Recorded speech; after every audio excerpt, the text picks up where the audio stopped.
Kaya ayan pa, may baha. Wala stick. Ano to, magsiswimming. Hindi naman jet ski tong ADV ko.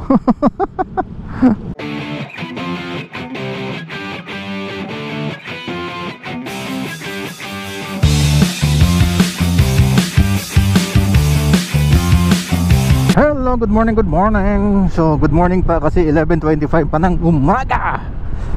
So, ngayong umaga anyway, tanghali na pala.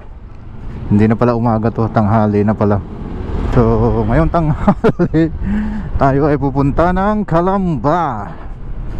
Well, dahil ito ang dahilan kung bakit tayo pupunta ng Calamba. So, naglabas ng memorandum ang LTO na beginning August 1, 2004. What?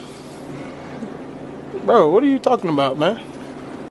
Ay yung ating mga plate number nasa mga unregistered na ano or hindi pala unregistered, mga plate number na nagkaroon sila ng backlog, sabi ng LTO, ay gawa na daw. Sabi nila yun, gawa na daw. So malalaman natin kasi itong motor natin ay bagong kuha lang, nung June 6 lang to.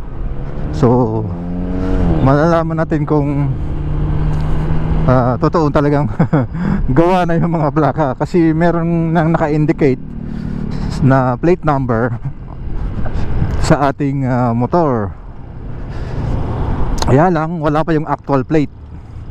So pag sinabi natin actual plate is yung bagong klaseng plate yun na malapad, medyo malaki, tradable sa lahat ng ano niya, yung may mga indication kung saan ka, kung halimbawa kung letter D, that represents sa region 4. Yan kasi yung parang meaning. So pag A, that represents region 1 or NCR. Ganon yung niya, yung by letters may mga kanya-kanyang corresponding na meaning.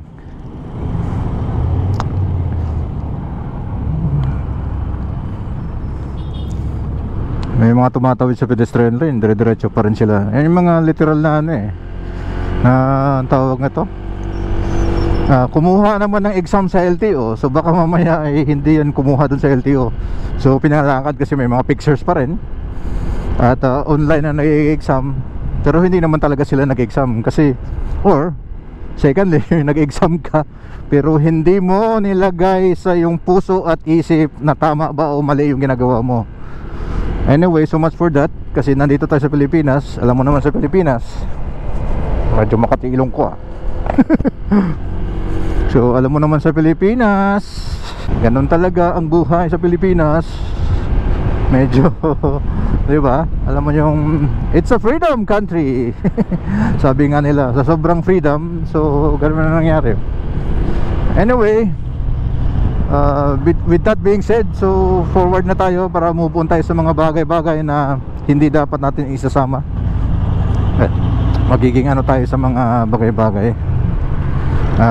Ayun, continuous natin yung about sa kung bakit tayo pupunta ng ng Calamba. To be exact, sa Mamatid tayo pupunta. So ang dahilan kung bakit is magpapagawa tayo ng plate na standardized plate na sinasabi ng LTO. So may format ang LTO, ipapakita na lang natin dito sa screen kung ano yung format na inaano ng LTO sa mga motor. And then kung anuhin mo naman, titingnan, meron naman silang memorandum under 4136 na ang tawag nito, nandoon yung mga specification ng batas kung ano dapat ang mga gagawin at ano ang mga susundin. So since marami yun at mahaba, hindi natin mai-explain dito ng buo dahil hindi naman tayo ganun ka may alam sa batas. So So at least ang ano lang natin is meron tayong idea or knowledge regarding sa batas na pina-implement ng LTO. So meaning to say, sundin lang natin ang batas para wala tayong maging problema. So ayun na nga, beginning August 1, 2024 is mag-ano na ang LTO na maghihigpit daw sila, manghuhuli na daw sila ng mga no plaka, no travel, which is medyo nakakaano lang, parang gusto mo silang pagtawanan kasi nag-i-implement ka ng ganong batas, pero ang lahat naman hindi naman ready, diba? If you're implementing, napakadami ng batas sa Pilipinas, kaya lang hindi sinusunod dahil wala nagpapa-implement. So ngayon magpapa-implement ka, tapos ngayon naman wala namang wala namang actual na mga plaka ng motor. So anong mangyayari? O baka hindi lang, siguro plaka lang ng motor dahil sa sobrang ang dami ng motor. Kaya lang may mga sasakyan din, mangilan-ngilan lang naman nakikita ko sa mga sasakyan na wala mga plaka, or let we say na naka-conduction sticker, o hindi rin natin alam kung anong talagang totoong nangyari. Anyway, so yun ang reason natin kung bakit tayo pupunta sa Calamba ngayon, sa Mamatid, dahil magpapagawa tayo ng plaka na standardized ng LTO at malalaman natin kung paano ang paggawa. So ipapakita natin sa video kung papayag yung may-ari na ipapakita natin paano ang paggawa nila ng plaka, anong materials ang ginagamit nila, and then also palalagyan ko kasi ito ng smoke tint, itong visor natin. So malalaman natin kung alam ko naman kung magkano na, and then pag nandoon na tayo at nagawa na nila to, so ipopost natin sa video later pag nagawa na, para ipopost natin yung prices, kung ano man yung magkano ang ginastos natin dito, magkano yung charge dun sa sa shop. So ngayon nandito pa lang tayo sa Santa Anastasia, to barangay ng Santo Tomas, bayan ng Santo Tomas, at malapit na tayo dito sa APIP. Ito yung walang sawang APIP na traffic dito. Grabe grabe ang traffic dito, walang patawad ng traffic dito. May mga oras na hindi ganun ka-traffic, katulad ngayon hindi ganun kadami ang dahil nasa mga opisina na yung mga nagta-traffic, dahil alas 11:30 na wala kayo sa pedestrian, kaya wala kayong karapatang tumawid. Wala ka boy, yari ka.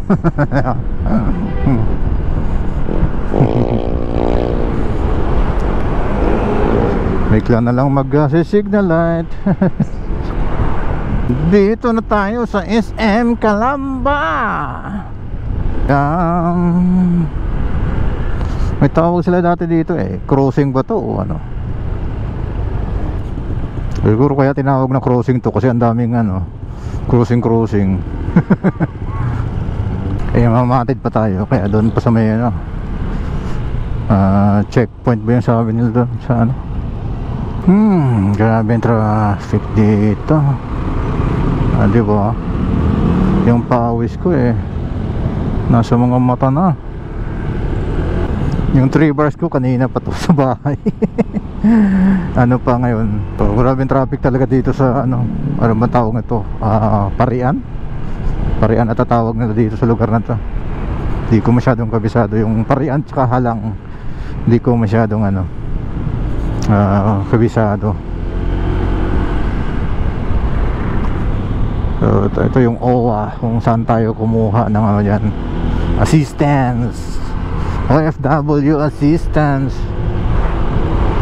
Ngayon ako magpagasolina dyan sa Uno. Pag uwi na dito man tayo pupunta sa Mamatid. Ito na yung sinasabi nilang checkpoint. Siguro nung unang panahon may checkpoint dito. Checkpoint ang tawag nila. Oo, nagbiblink-blink ang orange. Parang ano dito parang KKB. Kaya alam traffic may sasakyan. Ano ba itong mall na to? City, ano to? Ewan ko anong mall to. Hindi ko masyadong mababasa. Ay nako. Dito pa talaga sa mga likuan.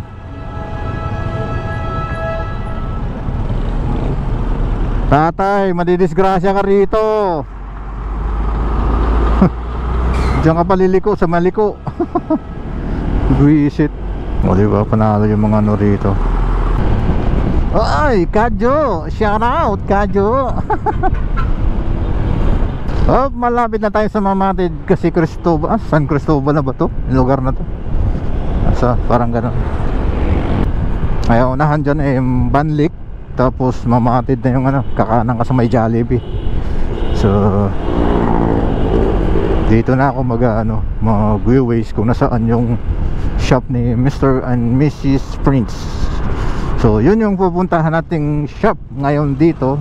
Nakita ko lang sa Facebook sa kaka-scroll. At ano naman ang tawag mo to, legit naman yung store nila. Kaya mas gusto kong puntahan physical store talaga kaysa sa mga yung sa Facebook na ang tawag nito, sa Facebook na mga i-deliver ganon. Anak ko po. Maraming mga scammer dun. Nakakana na ako dito. Doon pa daw ito banda sa may eskwelahan sa may eskwelahan dito. Ang daming dito parang talipap pa. Doon sa Banagdandahan ako Google Map ako. Gagamit tayo ng Google Map para malaman natin kung saan yung pupuntahan, exact location. Sira-sira na pala yung kalsada dito. Kasi talaga masisira ang kalsada pag mga malalaking truck o mga equipment na dumadaan dito ayun putik-putik, tapos maliit pa, hindi pa ito na road widening ng maayos. Ganda ng Raptor Alapat dito banda yun kasi nandiyan yung brew shop. Ayan, dito tayo banda mag set ng tayo tatabi para maghanapin natin yung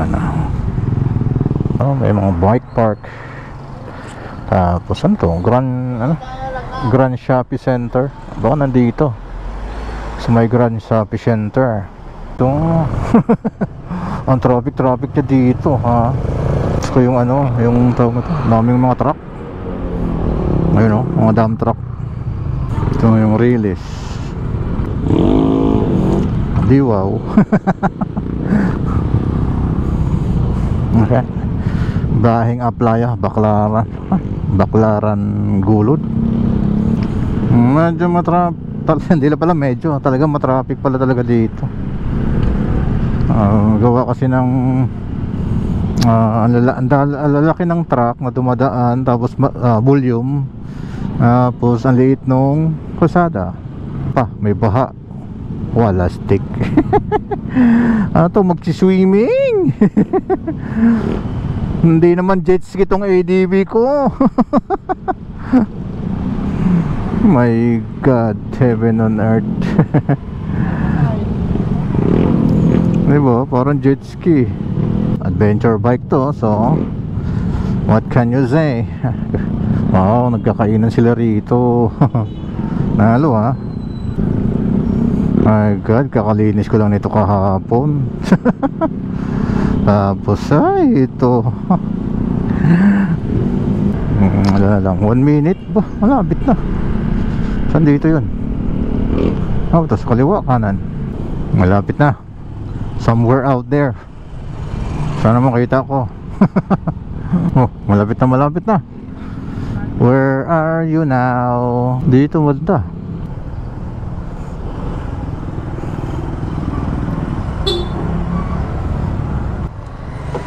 Ito yung palatandaan, Wards. Tapos yan, andito lang pala siya. So ito na. Yung natin dito, Hmm. putol siya.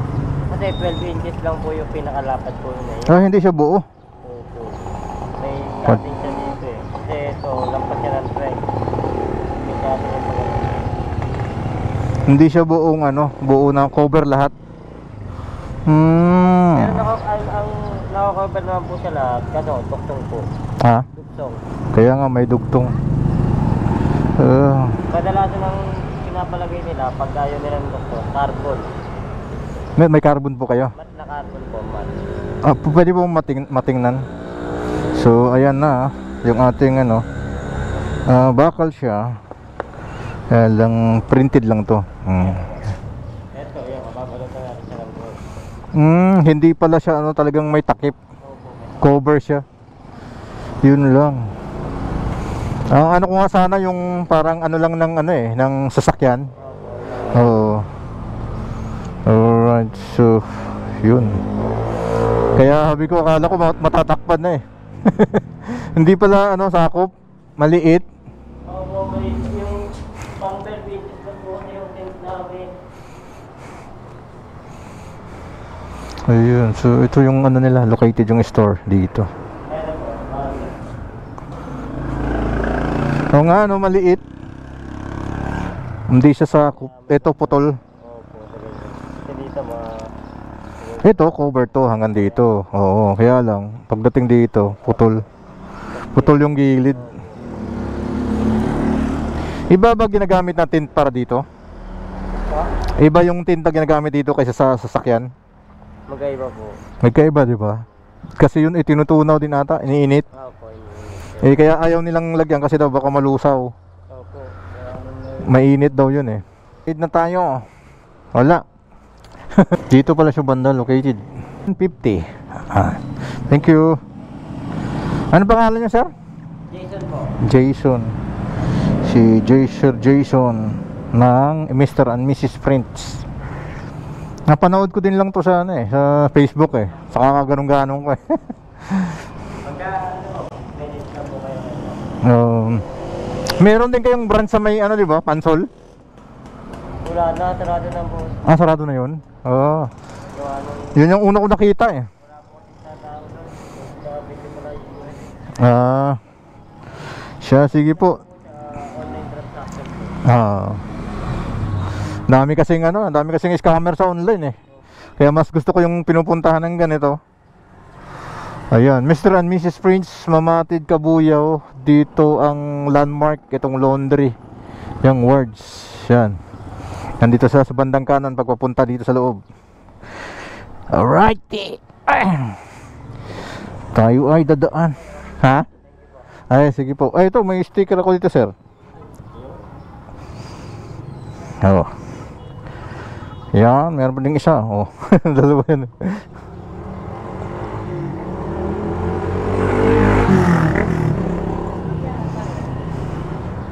Naka-apply kayo ngayon, Mark? Yes, sir. Ano pangalan, sir? Shout out kay Jason po. Jason dito sa Mr. and Mrs. Prince. Okay, tayo ay pauwi na. Sige po. Pabalik na ng Batangas. Alright. Well, tapos ng ating transaction. Ganun lang kasi sunod na natin sa Messenger yung detalye ng ating motor. And then pagdating natin dito ay hindi na tayo nagtagal. Parang pinick up na lang natin kasi gawa na. So made of metal siya. Hindi nga na siya naka-emboss. So okay lang. To be able to be visible na lang sa ating plaka para yung mga pagkukulang ng LTO ay tayo na lang ang mag-aabuno. So 350 po ang kanyang bayad, or 350 po yung so yung ganyang style ng ngayon ng plaka hindi na siya pwede kasi dati yung mga ko ganyan hindi na siya pwede, hindi na siya tinatanggap ng LTO. Kaya kung nagparehistro ka maabutan ka ng paso na ang registration mo, so ang mangyayari Hindi na pwede yan. Kaya kailangan na ng ano, dahil hindi na siya allowed sa LTO yung ganyang style ng plaka. Dati kasi ganyan eh, huwag kang huminto, malalim to. Baka lumangoy ang paa ko. Nangangamoy na to. No, diba? So yun na lang ating transaction sa Mr. and Mrs. Prince dito sa Mamatid Cabuyao branch. Located sila dito. Madali na naman palang tuntunin. Ito lang, lumalangoy lang sa tubig.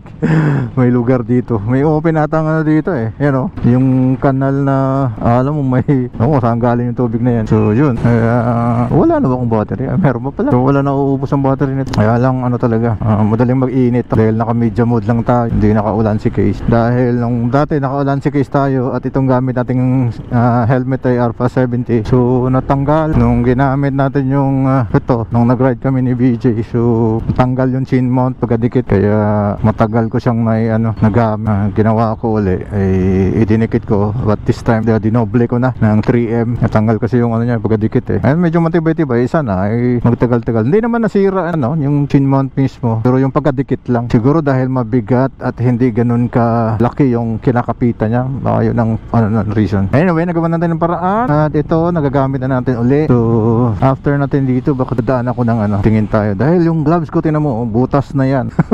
Butas yung aking dito okay pa naman sa mga dali-daliri, pwede pa naman. Tapos nangangamoy na to dahil matagal na at nabasa na, natuyo kahit anong labang, kasi pag nilabahan mo siya ng naninigas, kaya alam mo na. So andito na tayo malapit sa Casco Market. Tingnan natin si Casco. Ha? Sarado? Ay po, saan wala ng Casco Market dito? Nagsarado. Hala, wala na siya. Shit, yung salipa na lang pala. Wala na palang Casco Market yan sa Calamba. So uwi na lang talaga tayo. Anyway, meron pang battery. Okay, may battery pa. Sana yung aking dito. Open traffic. Para itong oras natin dito, napaka-traffic talaga siya. Tapos yung Walter, hindi pa rin siya nagagawa. Ang kasalukuyan pa rin siyang bakante. So ayun, natapos na tayo sa pagpapagawa ng plaka.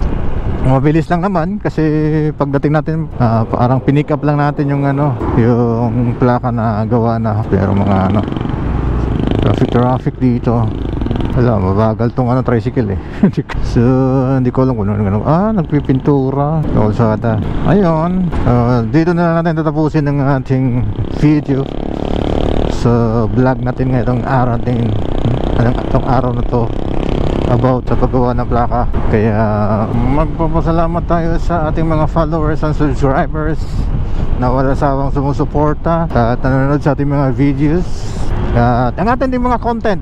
So kailangan din natin i-improve, and also video editing. Salamat sa inyo, maraming salamat sa inyo mga suporta. At dito na natin tatapusin ang ating vlog. This is Ricker na nagsasabing Babush, Kulabush. Hanggang sa muli, paalam.